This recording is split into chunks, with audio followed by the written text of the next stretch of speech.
আসসালামু আলাইকুম প্রিয় ভিউয়ার্স, সবাই কেমন আছেন? আজকে আপনাদের সাথে বাইক চালাতে চালাতে কিছু ইনফরমেশন দেওয়ার চেষ্টা করব। যারা মূলত পুরাতন বাইক কিনতে চাচ্ছেন এবং কিনবেন, তাদের জন্য মূলত এই ভিডিওটি অনেক এফেক্টিভ হবে। আশা করি সম্পূর্ণ ভিডিওটি দেখবেন। আমি বলে দিচ্ছি, যারা পুরাতন বাইক কিনবেন কী কী দেখে কিনলে আপনার পুরাতন বাইকটি কিনতে পারবেন, ভালোভাবে ঠকবেন না, সেই বিষয় নিয়ে আপনাদের সাথে আলোচনা করব। কারণ আমি অলরেডি পুরাতন বাইক ক্রয় করেছি দুইটা, তো ওই হিসাবে আমার মোটামুটি একটা অভিজ্ঞতা হয়েছে, তাই আপনাদের সাথে ওই বিষয়টা শেয়ার করব। প্রথমে যদিও আমি একটু হালকা পাতলা ঠকেছিলাম, দ্বিতীয় বাইকটি আমি এই টিভিএস রাইডার বাইকটি পুরাতন ক্রয় করি মার্কেট প্লেস থেকে। আপনারা সম্পূর্ণ ভিডিওটি দেখবেন, আপনাদের ওই ইনফরমেশনগুলো দেওয়ার চেষ্টা করব। প্রথমে যদি বলে থাকি, ট্যাঙ্কি জং মূলত এখন ম্যাক্সিমাম বাইকে এই সমস্যাটা থেকে থাকে। আপনারা যদি পুরাতন বাইক কিনতে চান, তারা প্রথমে আপনি বাইকের ট্যাঙ্কিটা অবশ্যই চেক করবেন। যদি ট্যাঙ্কিতে জং ধরে থাকে, আপনারা ওই বাইকটা অ্যাভয়েড করবেন। কারণ ট্যাঙ্কি যদি জং আসে 1 বছর বা 6 মাস পরে অবশ্যই আপনাকে ট্যাঙ্কিটা পরিবর্তন করতে হবে। ট্যাঙ্কি পরিবর্তন করা ছাড়া কোনো উপায় থাকবে না।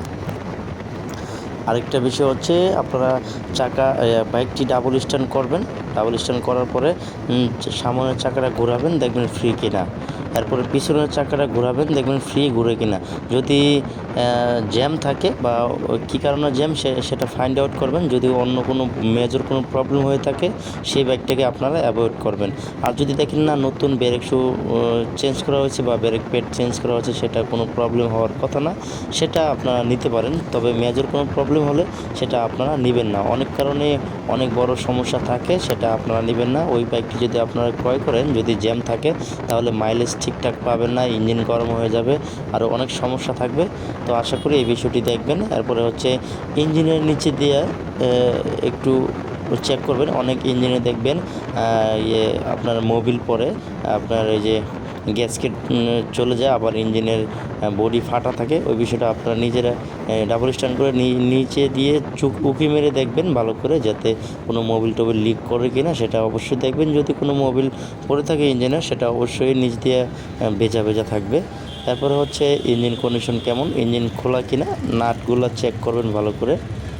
এরপরে হচ্ছে আপনার সামনের ডিস্কটা দেখবেন হাত দিয়ে কতটা ক্ষয়। যদি দেখেন না অনেকটা ক্ষয় হয়ে গেছে, সেটা আপনারা চাকার সাথে মিলিয়ে দেখতে পারবেন আসলে কতটা ক্ষয় হয়েছে। যদি আপনার মিটারে এবং ডিস্কে যদি মিল না থাকে, সেটা অবশ্যই নেবেন না। একটা ডিস্ক মূলত 60 থেকে 70 হাজার কিলো অনায়াসে চালানো যায়, সেটা আপনারা অবশ্যই দেখবেন। এরপরে যেটা দেখবেন, চাকা গ্রিপ ডাবল স্ট্যান্ড করে দেখবেন চাকা গ্রিপ কতটা ক্ষয় হয়েছে, মিটারের সাথে মিল আছে কিনা। একটা চাকা মূলত 35 থেকে 40 হাজার কিলোমিটার চলে থাকে, যত বাজেভাবেই ব্রেক করা হোক না কেন, 30 হাজারের কম কোনোভাবেই চলবে না। যদি কোনো বাইকার বিক্রেতা বলে যে অল্প কিছুদিন চলছে, মিটার টেম্পারিং করা থাকে, সেটা আপনার বাইকের গ্রিপ দেখলে বুঝতে পারবেন। আর অবশ্যই দেখবেন দুইটা চাকা একই কোম্পানির কিনা, অরিজিনাল কোন চাকাগুলো দেয়া থাকে ওইটা আপনারা অবশ্যই দেখবেন। যেমন টিভিএসের রাইডার বাইকে আপনার টিভিএসের চাকাই দেওয়া থাকে, এটাতে যদি কেউ এমআরএফ বা সিএটের চাকা লাগানো থাকে, সেটা আপনারা অবশ্যই ধরে নেবেন যে এটা চেঞ্জ করা হয়েছে। সো এই বিষয়টা আপনারা মাথায় রাখবেন। এরপরে দেখবেন সামনের হেডলাইট জ্বলে কিনা চেক করে নেবেন, হর্ন চেক করবেন। এরপরে যদি কোনো বাইকের ইউএসবি পোর্ট থাকে, সেটা অবশ্যই চেক করবেন। যেমন আমি এই রাইডার বাইকটি নিয়েছিলাম, ইউএসবি পোর্ট চেক করতে ভুলে গেছিলাম, এখন পরে কেনার পরে দেখি ইউএসবি পোর্ট দিয়ে চার্জ হয় না। এই গেল বিষয়। এরপর হচ্ছে ব্রেক কন্ডিশন দেখবেন কেমন, ব্রেক স্কিড করে কিনা, ব্রেক ঠিকঠাক মতো কাজ করে কিনা। এরপর দেখবেন হচ্ছে যদি অনেক বেশি চলে থাকে, চাবির যে একটা প্রথমে সিলভার কালার থাকে, এটা যদি অনেক বেশি চলে থাকে, তাহলে দেখবেন সিলভার কালার থেকে গোল্ডেন কালার হয়ে গেছে। এই বিষয়গুলো আপনারা অবশ্যই খেয়াল করবেন। এরপরে পাদানি দেখতে পারেন, পায়ের পাদানি কতটা ক্ষয় হয়ে গেছে, সেটা দেখলেই বুঝতে পারবেন। অনেক বেশি চলে থাকলে পায়ের পাদানিও ক্ষয় হয়ে যাবে। তারপরে ইঞ্জিন যদি খোলা হয়ে থাকে, তাহলে দেখবেন ইঞ্জিনের নাটের মাথাগুলো একটু গোল হয়ে গেছে। মানে রেঞ্চ যদি বা সকেট বা কোনো যেই যন্ত্রপাতি দিয়ে খুলে থাকে, ওইটা অবশ্যই গোল হয়ে যাবে, আপনারা দেখলেই বুঝতে পারবেন।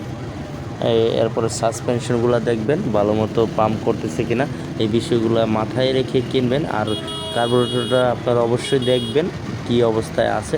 তো এই সব বিষয়গুলো আপনারা একটু যদি বুঝে শুনে বাইক ক্রয় করতে পারেন, আশা করি ঠকবেন না।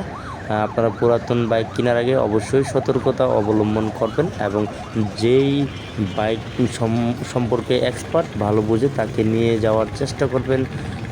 আর অবশ্যই বাইক কেনার আগে একটু লং ড্রাইভ দেওয়ার চেষ্টা করবেন। অনেক সময় অল্প একটু চালানোর সময় বোঝা যায় না আসলে বাইকে কী সমস্যা।